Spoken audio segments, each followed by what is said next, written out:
Pagbasa mula sa aklat ni Propeta Mikas.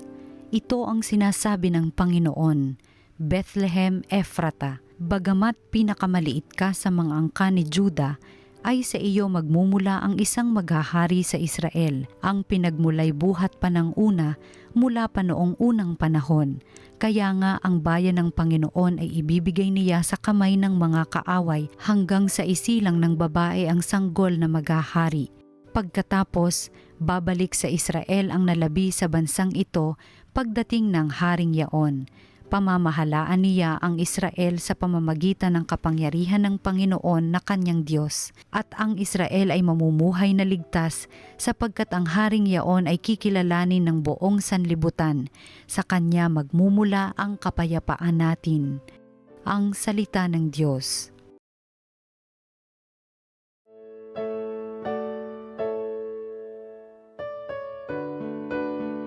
Ang lubos kong kasiyahan ay magalak sa may kapal. Lubos akong nananalig sa pag-ibig mong matapat, nagagalak ang puso ko dahil sa iyong pagliligtas. Ang lubos kong kasiyahan ay magalak sa may kapal. Aawitan kita poon, aawitang buong galak, dahilan sa kabutihang sa akin ay iginawad. Ang lubos kong kasiyahan ay magalak sa may kapal. Ang mabuting balita ng Panginoon ayon kay San Mateo. Ganito ang pagkapanganak kay Hesukristo. Si Maria ang kanyang ina at si Jose ay nakatakda ng pakasal. Ngunit bago sila nakasal, si Maria ay natagpuang nagdadalang tao. Ito'y sa pamamagitan ng Espiritu Santo. Isang taong matuwid itong si Jose na kanyang magiging asawa, ngunit ayaw niyang mapahiya si Maria, kaya ipinasya niyang hiwalayan ito ng lihim. Samantalang iniisip ni Jose ito, napakita sa kanyang panaginip ang isang anghel ng Panginoon. Sabi nito sa kanya, Jose, anak ni David, huwag kang matakot na tuluyang pakasalan si Maria, sapagkat siya'y naglihi sa pamamagitan ng Espiritu Santo.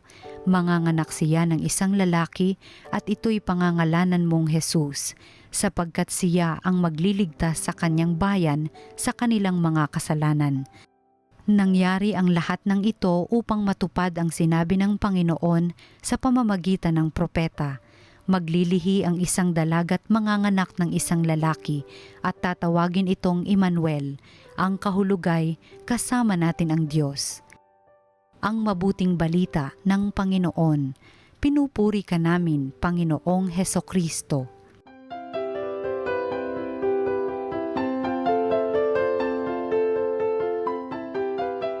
Mga kapanalig, narinig po natin ang mabuting balita para sa Sabadong ito, ang kaarawan ng ating mahal na Birhen, September 8. Kaya po, wag po tayong makalimot na tumawag sa ating mahal na Birheng Maria.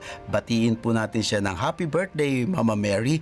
At ganun din po ang ating ebanghelyo na binasa para sa kaarawan ng ating mahal na Birhen ay hindi naman po birthday ni Mary, kung hindi yung kwento ng birthday ni Jesus.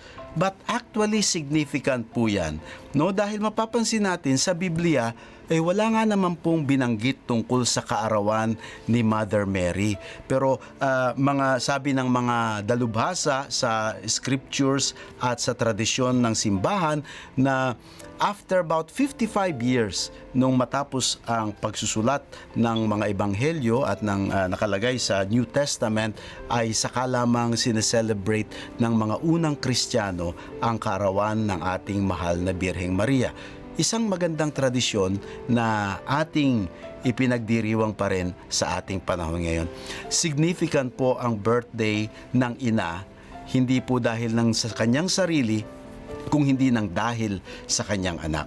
Kaya nga po binanggit sa atin dito ang birthday ni Jesus dahil yung kahalagahan ng kapanganakan ni Jesus ay hindi mangyayari kung hindi dumating at ipinanganak ang ina. So, para bang sa ating mga tahanan, no, kapag wala yung pintuan, ay hindi ka makakapasok ng tahanan kung hindi dadaan ka sa bintana. Kaya nga po, nung ginawa ang pintuan ng kaligtasan, si Maria, nabuksan ang pagkakataon at ang panahon para sa kapanganakan naman ng ating Panginoong Hesus Kristo.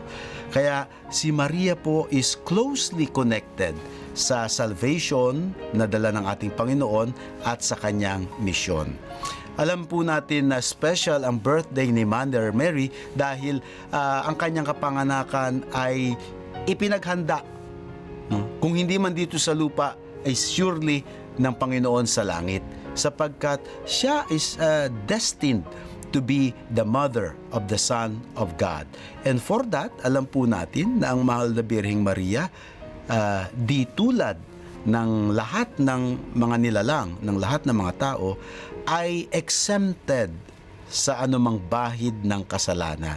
Yung pong tinatawag nating immaculately conceived.